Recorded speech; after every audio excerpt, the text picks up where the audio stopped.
திருப்பாவை பாடல் 26 மாலே மணிவண்ணா ஆண்டாள் இயற்றியது. மாலே மணிவண்ணா மார்கழி நீராடுவான் மேலையார் செய்வனகள் வேண்டுவன கேட்டியேல் ஞானத்தையெல்லாம் நடுங்க முரல்வன பாலன்ன வண்ணத்துள் பாஞ்ச சன்னியமே போல்வன சங்கங்கள் போய்ப்பாட்டுடையவனே சாலப் பெரும்பறையே பல்லாண்டிசைப்பாரா கோல விளக்கே கொடியே விதானமே ஆழிநிலையாய் அருளேலோர் எம்பாவாய்.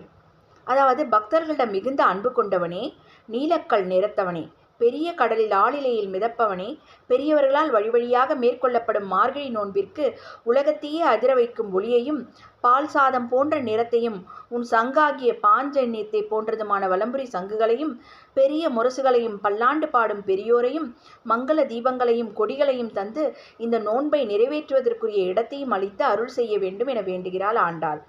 பாஞ்சஜன்யம் என்னும் சங்கை திருமால் ஏந்தியிருக்கிறார். இந்த சங்கின் கதையை தெரியுமா உங்களுக்கு?